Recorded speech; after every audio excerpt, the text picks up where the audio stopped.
If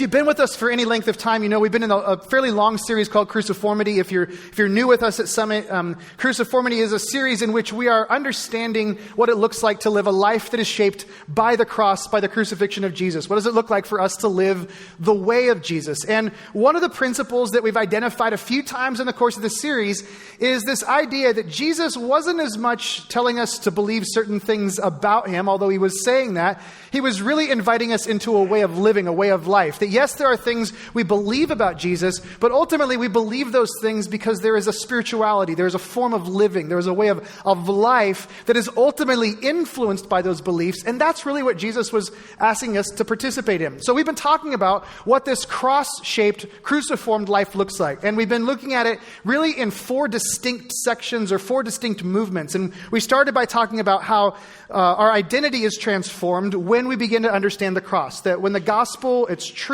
its reality, when the understanding of God's grace and his love penetrates our hearts at a deep level, there's something that happens when we know the love of God at a deep level. It changes our identity. We find our value in new places. We find our purpose, our meaning in all sorts of new places. And so there's this transformation in our identity. We talked about that. Then we began talking about what it looks like to have cruciformed faith. That the truth is that this sort of faith that we're being invited into is distinct. That when we live a cruciformed life, we are not just simply becoming theists who believe that God exists, but we are becoming people who live a particular way towards God and with God. We live life in faith in a very distinct way, and that was the second section we looked at. The past few weeks we've been talking about what it looks like to be the cruciformed community, and really the idea behind that is that once we're living towards God a particular way, now that has an impact on how we live towards people that are around us. We've talked about a couple of different aspects of that. People that believe the same way that we believe, but then also people who believe just like we believe, that there are ways that we live among each other. And last week we talked about the cruciformed community of faith and what that looks like. Now we're going to move into what is the fourth section of this series, and we're going to be talking about what it looks like to be cruciformed in culture and in creation. And it's a very intentional title to this next section because we're going to look at both of those things, culture and creation. And I really, honestly, I love that we're getting into this at this point because I think there's an opportunity for some pretty significant personal transformation as a result of what we're looking at here. I think there are some things that might hit home. I think there's some questions that might get answered for you. Maybe some things that get resolved, some tensions that you felt. In fact, I actually think that once you begin to understand what we're looking at today, that you'll realize it's not just about transformation for you personally, but you'll see how people around you become transformed because of what we're talking about today. And I think that's really good news, and here's why. Over the years, there are certain conversations that I seem to have over and over again, not with the same person, although that happens sometimes. We all know what that's like. But I have the same conversation with lots of different people. And I would say that there are a few conversations that seem to come up more than others. In fact, even among Christians, there are certain things that seem to exist, certain problems, certain tensions that it just seems like year after year, I'm always hearing the same sort of thing. And so what I've concluded is this, is that whenever I hear a conversation over and over again, over the span of a couple of decades, whenever I hear Christian people who love Jesus and love the church struggling with the same thing, what it causes me to realize is that there must be somewhere fundamentally a misunderstanding of what it means to be a Jesus follower as it relates to some category of life. Like systemically, there must be some sort of problem if all of these different people at different stages and ages of life seem to be wrestling with the same sort of thing, then maybe systemically there's some sort of misunderstanding that we have about the gospel or what it influences. And so there's this one particular conversation that I'll share with you. It typically goes like this. Usually someone starts by saying, "Can I talk to you?" That's how most conversations start. And then they begin to share something along these lines. And I'm just totally paraphrasing, summarizing lots and lots of conversations over lots of years. But usually it's something like this. "Hey, Brad, I love Jesus. I love the church. I spend time reading the Bible. And I pray. Maybe I even do the Lectio Divina. Who knows, right? Latin stuff. I try to get God. I try to be aware of God's presence. I try to identify the spiritual aspect of who I am. I kind of nurture that. I do stuff, but by and large, what I spend most of my time on, what my days are about are mind-numbing. Like, that's basically the conversation. That's it. Now, it comes in different forms. Sometimes people say, man, my work, my job is just mindless. And I don't like the people that I work with. I don't like this job that I'm doing. Or people just say, my life is mundane. There's nothing exciting about my days. Sometimes people have said this to me, I don't feel like I'm making a difference. Like, I know Jesus has made a difference in me, but I don't feel like I'm making a difference in anybody else's life. Sometimes they even go as far as to say this. They say things like, I wish I could just quit it all and really live for Jesus. And I'm like, me too. But you get what I'm saying? I've heard this over and over again. And when this happens, and when somebody starts expressing this sort of dissatisfaction, saying most of my life is boring, and I've got this spiritual dynamic, what I usually tell them is this: you just need to pray more. I never have said that to that person, just so you know. And here's why I haven't said it. I haven't said it because that attitude is actually what contributes to most of the problem. And I just want you to think about something with me for a second. Just check this out and listen for just a moment. This isn't an accusation as much as it is an observation that I hope we can change. But the church, and I'm criticizing myself here as much as anyone else, the church in general, the church at large, spends the majority of its time teaching people and training people how to spend their time in the minority portion of their life. Let me just say this again. We spend the majority of our time talking to people about what to do with the minority moments of their life. You think about this. If you're really committed, you're going to journal, read, pray, go to church, hear the pep talk, do the whole thing every week. If you add up all the time you spend nurturing this sort of spiritual life that we identify in the church, you probably add it up and you got maybe an average of half an hour a day. That probably for some of us, that'd be good, right? Half an hour to an hour a day. That's pretty good. Now compare that to the rest of your life. You sleep for 8 hours, so let's just erase that, right? But you sleep for 8 if you're lucky. The older you get, the less you sleep. I'm discovering this. But then if you go to school or you go to work, that's probably another 8 to 10 hours a day, right? So you got 8 hours of sleep. You got 8 to 10 hours a day of work that you're doing. Let's assume that on your commute, you occasionally stop for gas. You go for a coffee run. If you have a difficult job, maybe you go for multiple coffee runs through your day. So we maybe add an hour or two there. Figure it takes a few hours just to take care of yourself, right? Just like being clean and being fed. We spend probably a couple hours a day just doing that stuff, right? That'd probably be on the low end, just eating and feeding and taking care of our bodies, just, surviving. That's a couple hours that we spend a day. You start adding all of this up, and pretty soon we're at about 20 to 21 hours right there. We haven't included yet the 1 hour of exercise that we're all supposed to be doing every single day, right? We haven't included anything. If you've got kids, there's no youth sports factored into this.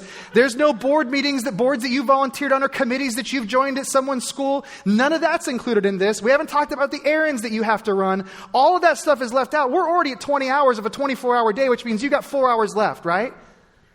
So here's why I'm saying this. Here's the point. What am I really getting at with this?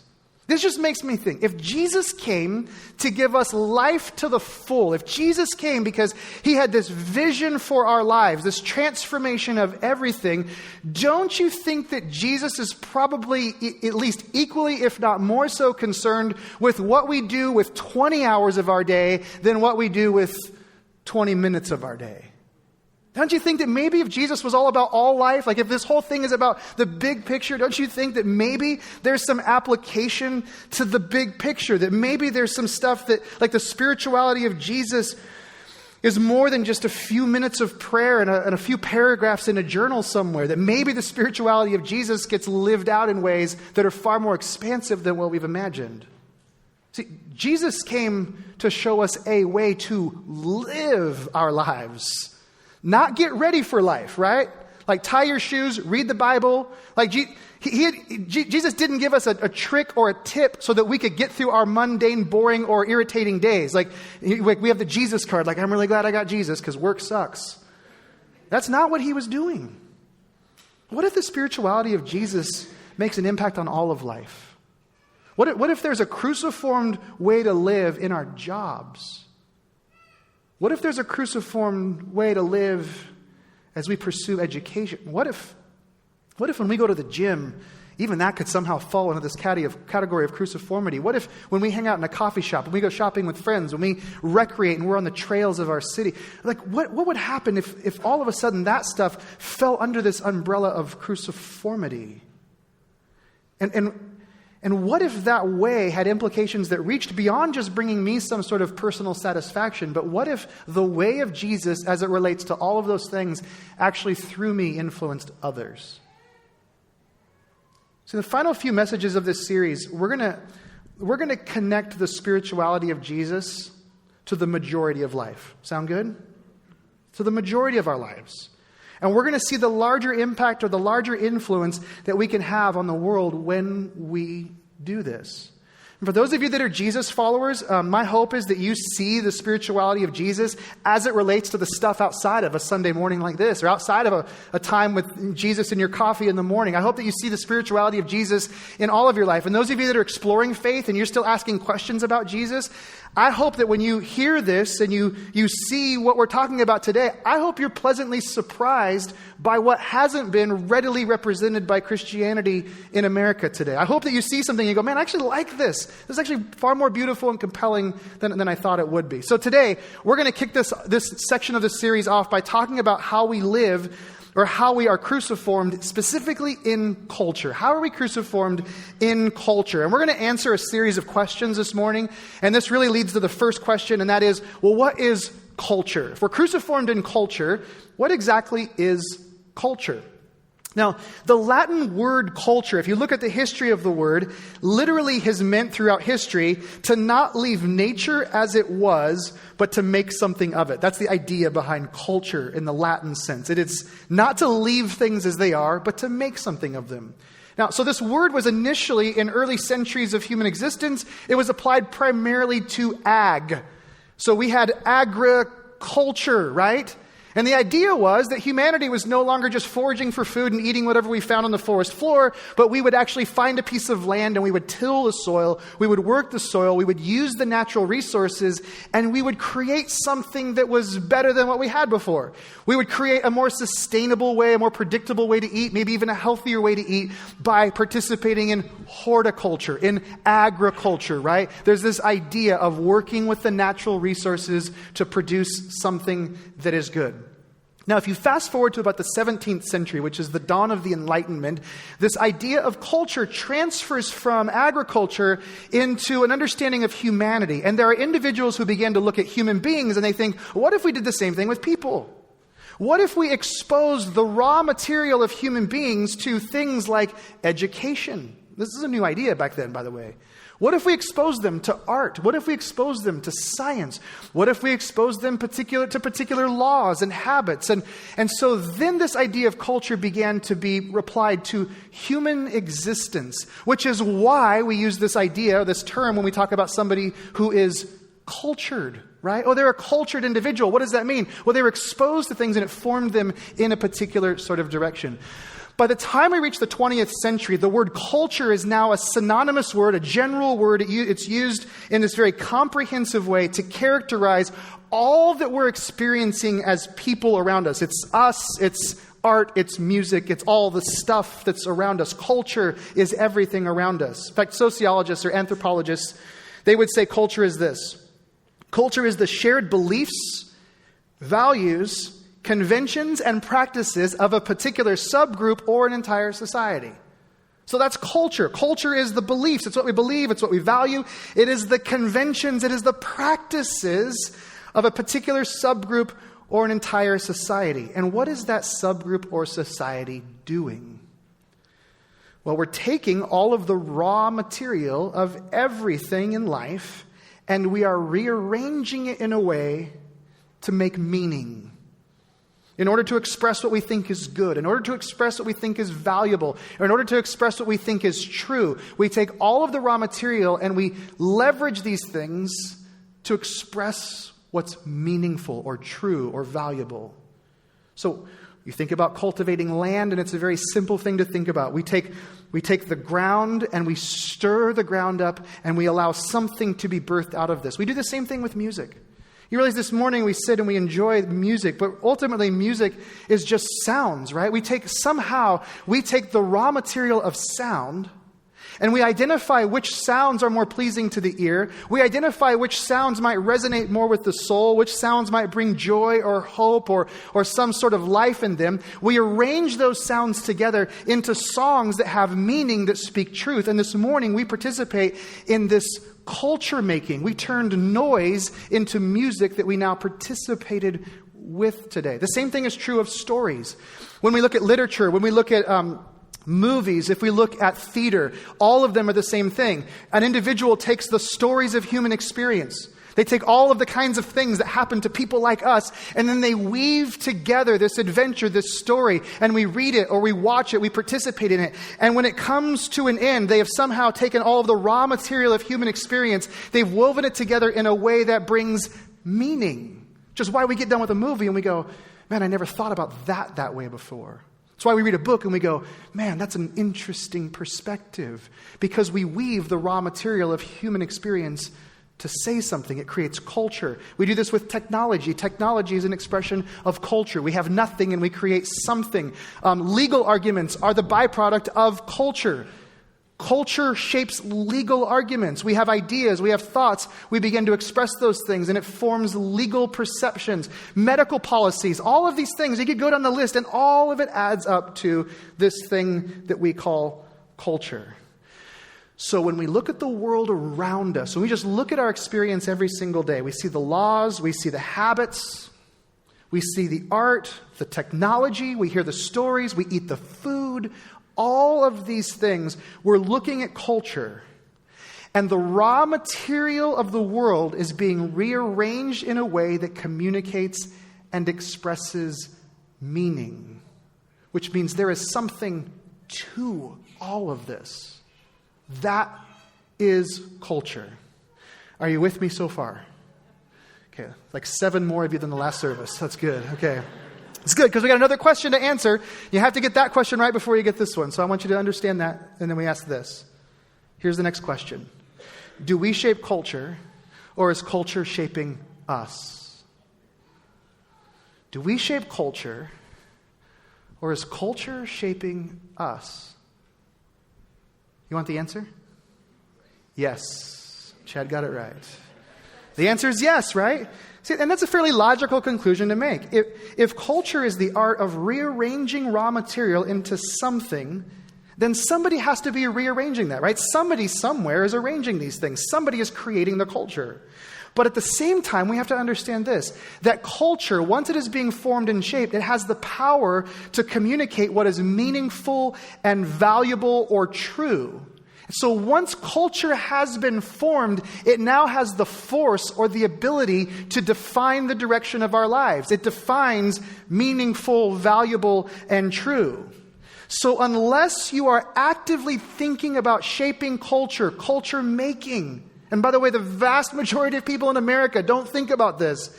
Unless you are thinking about it, you're subject to culture more than culture is subject to you. Which means culture is shaping you more than you're shaping it. You might be helping it along in where it's already going by participating in it, but unless you are actively thinking about it, it's shaping you. So the question then is, what does this have to do with Christianity? What does this have to do with Jesus, right? What does this have to do with being a cruciformed person living in the world today? What do we have to do with this? Well, let me ask you this. What if being a Jesus follower, what if being called to follow Jesus meant that you were being called to be a culture shaper? What if Jesus was inviting a group of people into this movement because we weren't supposed to just be subject to culture, but culture was to be subject to us? What if the intention of God was that there would be a group of people who took the raw material of what He created and began to form it and fashion it in a way that brought flourishing and hope and peace and life to the people around them? It's really interesting. When you look at the Bible and you set the microscope aside and you look at the larger story that's being told, there are certain themes that become very evident that run through it. And I want to just show you something really interesting today. And it begins in Genesis, the very beginning. In Genesis chapter 1, there's this narrative, there's this story of the origins of humanity. Really, it's the origins of how God relates to humans and how humans relate to God. It's this story that sort of unpacks this whole idea. What is God really doing in the world, and how do we know this God? That's really at the heart of Genesis. And there's something that happens in Genesis that I think defines much of what we see in in the rest of the story of Scripture as it comes together. But I want you to hear this in verse 26 of Genesis 1. The Scriptures say, "Then God said, 'Let us make man in our image, according to our likeness, and let them rule over the fish of the sea and over the birds of the sky and over the cattle and over all the earth and over every creeping thing that creeps on the earth.'" Which, by the way, I really like that last part. It always reminds me of like a Dr. Seuss element in the Scriptures, right? Like every creeping thing that creeps on the earth. Like, oh my God, you put that in there for kids because they'd never forget it, right? Creeping things that creep on the earth. But there's something that happens right before that, and God says, this is why we created humanity. And why did God make humanity? What does it say? He says to rule over all these things, right? So that they may rule over the fish, rule over the birds, rule over the cattle, rule over the earth, rule over every creeping thing that creeps on the earth. There's this idea of ruling. Now, this language of ruling is a little weird sounding for us in our culture. Like, we wouldn't necessarily use this word rule. Like, nobody today is going to tell anyone else that after church you're going to go home and rule your lawn. Right? Like, I'm going to rule the lawn. Your neighbors aren't going to see you mowing. They're like, man, he is ruling the lawn today. Like, ruling that thing. You got that. Like, no one's going to go rule the kitchen to make lunch or dinner today, right? No one's going to rule it, right? Your boss doesn't swing by your cubicle and say, what are you doing? You're like, oh, I'm ruling my email. Like, that's like, I am ruling it today. Like, but what does it mean? What does it mean to rule? Well, if we look at Adam and Eve, we actually see them begin to express this. So Adam and Eve, they are placed in the garden, and what are they tasked with doing in the garden?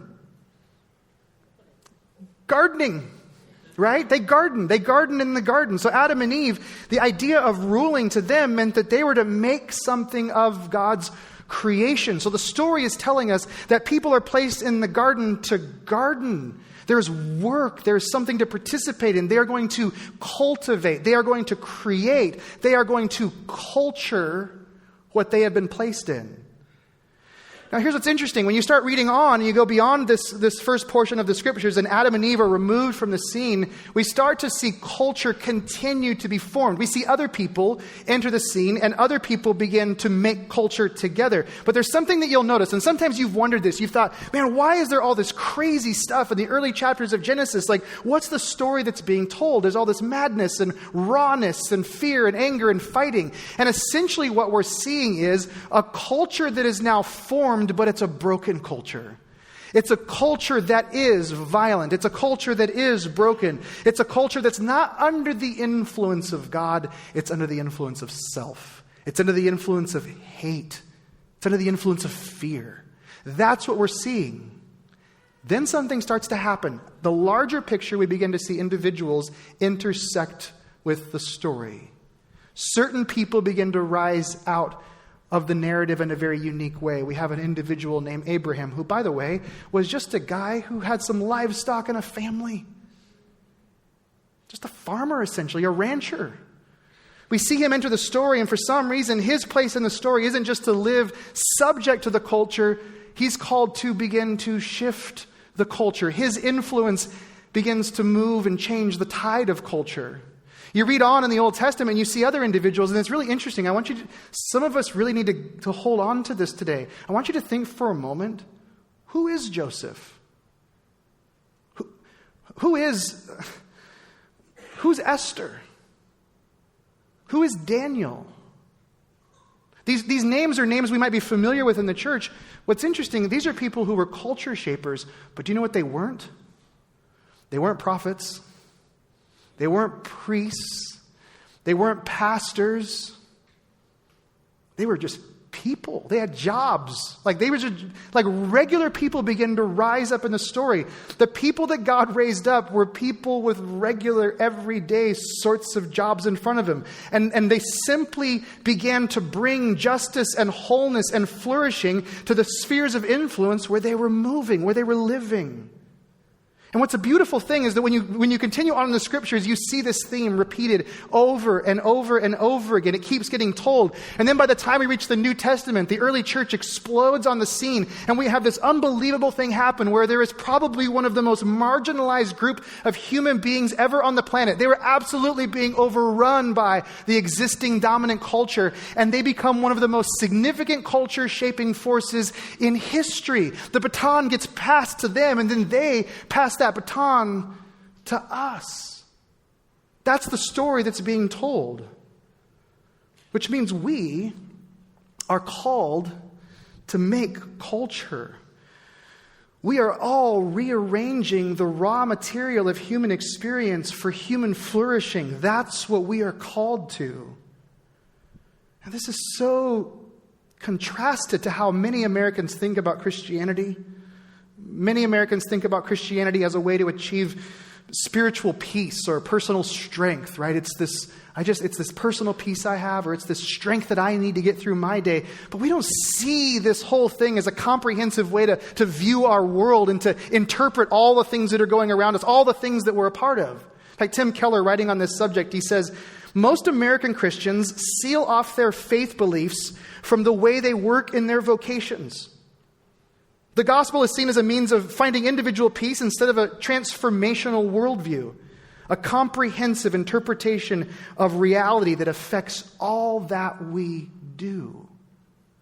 He's saying we eliminate the dividing line between spiritual and physical. We eliminate the dualism that says, well, there's my church life and my work life. He says it is all of life. Because once we begin to understand this larger story, once we begin to see what God is doing and how He's including us, and what we believe about God and what we know to be true about His grace and about humanity, once we begin to apply those things, it will have a deep impact on how we do business, on how we perform music, how we consume art, how we think about laws, how we interact with government, how we receive media or work in media, how we engage in scholarship. The list goes on and on, how we recreate. Suddenly there is this umbrella and all of it fits. And it's liberating to see that God wants all of it to fit. See, even the subtle things that we do, even the nuances of the way that we move through our days become a part of restoring the creation. And it turns out it all has meaning. I love what Paul says to the church in Galatia, in Galatians chapter 6. He says this. This is beautiful. He says, so then, as we have opportunity, let us do good to everyone, and especially those who are of the household of faith. Let us do good to who? Everyone. Here's what's interesting. Like he distinguished. He's like, man, we're talking about everybody. And when he talks about doing good, this is the same sort of reference that Jesus used when he gave us the parable of the Good Samaritan. The Good Samaritan, that whole story is about somebody who does material good for someone. They help them out in a very practical, physical way. The Good Samaritan didn't come along and say, hey, let me just pray for you. Lord bless you, brother. I'll check in with you in a couple of weeks. Right?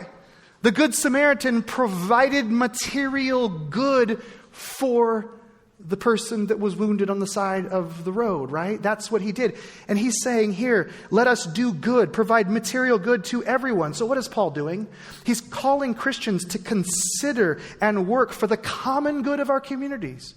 He's calling us to work for the common good of our neighborhood, the common good of our city. He's saying, participate, do good for everyone in your place of living.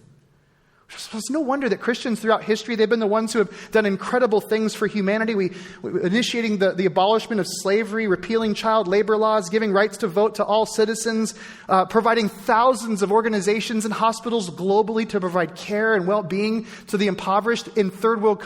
You just look, no wonder we do this, right? Because we do good for everyone. We're culture shaping. In fact, it's not just that we do good for everyone, we do good in everything. I love the comprehensive nature of this. In 1 Corinthians 10, Paul is writing to that church, and he says in verse 31, for some reason I just love the way he says this. He says, so, whether you eat or drink, or whatever you do, right? It's just sort of this can I just tell you, it's applying to everything. Do all to the glory of God. Do you realize he's actually talking about just the way we consume food, the way that we celebrate with friends, whatever you do to the glory of God. In fact, he's just saying, listen, everything matters. There's no dichotomy. There's no dualism. And that includes your work. Your work, your profession, every profession. Our beliefs will affect how we conduct ourselves in our profession. If we practice law, if we supervise employees, if we do art, if we teach, if it is informed by our Christian faith, and increasingly so, it will lead to lasting cultural and societal change.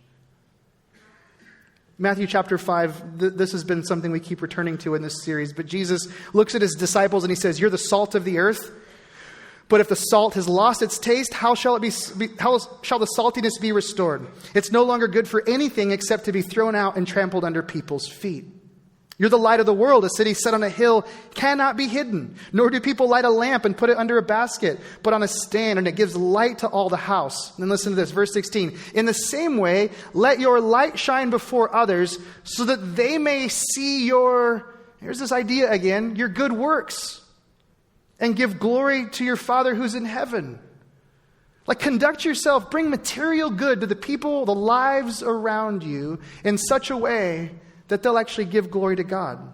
Jesus says, be the salt of the earth. Salt was a preservative. In some way, what he's nuancing is this idea that by Christians living actively in the world, their faith, by living out our values that we preserve, we keep the world from moving towards deterioration and disintegration by being present.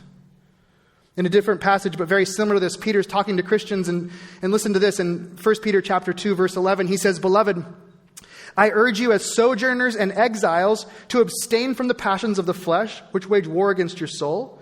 Keep your conduct among the Gentiles honorable, so that when they speak against you, they're going to speak against you, you hear this? When they speak against you as evildoers, they may see your good deeds and glorify God on the day of visitation. They may see your good deeds. Like, they're going to call you out.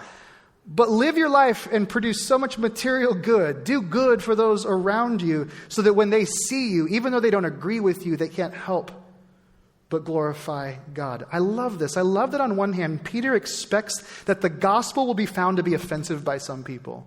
He's just like an assumption. There are some people who are not going to embrace. There are some people who are not going to accept what you believe in the world. But on the other hand, Peter is expecting that some aspects of Christian life, Christian values, Christian service being exhibited in culture will draw people towards God and they'll glorify Him. There's so many more verses I'd love to get into. In fact, I debated it because it's Hoop Fest weekend. So I was like, well, if you're at church, you're committed.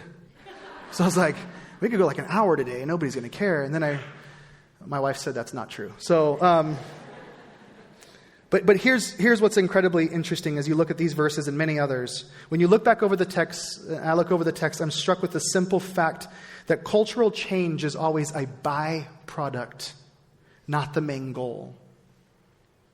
The main goal is always loving service. Loving service. If we love and serve our neighbors, if we love and serve our city, if we love and serve our Savior, it will definitely make a cultural impact. And as Christians, we don't seek to control society. We don't seek to manipulate society. But if we truly seek to serve, there are aspects of influence that our culture will gladly hand us if we serve them the way we're called to serve. If we just seek power for power's sake, if we just try to leverage our influence to make everybody think like us and believe like us, that will be manipulated and we will be sniffed out. But if we lovingly serve, the byproduct will be cultural change. You know, from the very beginning, if you look at the story, the larger story, from the very beginning, the mission of Jesus has not been for us to build a great church. The mission of Jesus is for us to build great communities, great cities, great neighborhoods. The mission of Jesus is to change and shape the way that human beings live among one another. That's the ultimate outcome of cruciformed community. And by the way, the gospel changes us so that we can become people that do that. The gospel increases our generosity. The gospel makes us people who exhibit mercy and justice. The gospel makes us people who are more humane to each other. We're just better people to live with because of the gospel. The gospel makes us peaceful. It makes us hopeful. The gospel changes relationships. The gospel, it changes lives and culture. It's why all the time we say around here that grace changes everything. Because it does. It just has this capacity to change all of our life. In fact, there's another thing we say all the time at Summit, and it's this, that we release the power of the gospel into the lives of individuals, and through those individuals, our city. And why do we say that? We say that because we know when the gospel is powerful in me and in you, and we go live our lives, we work and play and engage in scholarship, and we entertain ourselves with art, when we do those things with the gospel at our core, we change the culture around us. See, you are a culture maker. You're a culture maker. How you communicate, what you create, the way that you work, the way that you live, all of that creates, it shapes culture. And what does all of that add up to? I think when Jesus looks at it, it adds up to one massive opportunity or possibility. Because if a critical mass of people, a large number of people living in a city, and particularly this city, if a large number of people begin to live their lives and make culture in ways that express the gospel, the mercy, the justice, the friendship, the hope, the peace, it literally could change the fabric of a city. And if it changes the fabric of a city, I believe it can change the world. John Mark Comer writes this. He says, "When we live and work not to get what we can get from others, but rather to love and serve them, we're harmonizing with the heart of God himself. And one of the best possible ways we can love and serve people is to show up for work every day." I kind of like that. I don't know why, but just show up. "And to do our work, not to get ahead or make more money or become famous, but to love and serve God and neighbor. And when we do that, we start to reclaim our humanness." I get to talk to different groups, different people about leadership, about teams, about cultural change in organizations, nonprofits, for-profits. It's something I get to do pretty regularly. And over the last couple of decades, one conversation has always been on the horizon or always been on the radar of conversation around organizations. People talk about the 3 C's in hiring. They talk about competency, they talk about character, and then they talk about this thing called chemistry. I don't know if you've ever heard this before, but people say, obviously, if you're hiring somebody new, you got to think about whether or not they're competent, can they do the job? Whether or not they have character, can you trust them to do the job? And whether or not they have chemistry. And what is that chemistry thing all about? Well, it's really just the acknowledgement of what we've just talked about here. That a single person can enter into a team. A single person can enter into an environment. And in some sort of unspoken, unrecognized, it's not even on their job description, in some sort of way, they can influence the way that a team feels. They can impact the chemistry. We got a pretty good chemistry on our team around Summit. I have to say, I like our culture. Every now and then it can be a little bit sarcastic. I don't know if you ever pick up on that, but we can be a little sarcastic from time to time, and we work real hard. But we've got a culture that exists. And not long ago, we were adding somebody to our team, and I was really concerned, or I had some thoughts, like, I wonder how this will impact our chemistry. I wonder how this person will shape our culture. And it's interesting because when this person showed up on our team and began working alongside of us this year, he brought with him an incredible attitude of encouragement. Always in things for other people, always saying, hey, how can I help with this? Celebrating the wins that other people are having. He just brought this very genuine, winsome, joyful dynamic. And over the past couple of months, as I think about working alongside of him, the chemistry has changed even for me. I find myself thinking about things a little differently. I find myself interacting with other people on the team a little differently. Why? Because of the way he influenced with his chemistry. So where are we in this story? Here's where we are. We need you. We need you to say, I'm in as a culture shaper. We need you to recognize you change the chemistry everywhere you go. You are the neighbor. You are the coworker. You are the classmate. You are the artist. You are the culture shaper. You are the one who carries the gospel and all of its influence every week out into our city so that people can experience a gospel-centered shift. And it's a beautiful thing. Amen? Would you stand with me?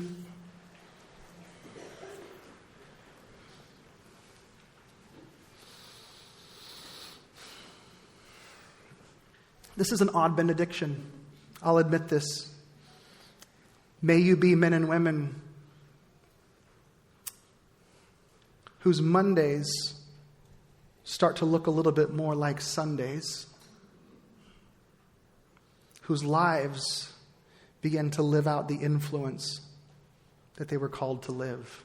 May you bring the gospel to your neighborhood, to your friendships, to your work. May you love and bring mercy and peace and joy. Amen? Amen. Love you guys so much. Looking forward to this next section of the series, and we'll see you guys next Sunday. See you later.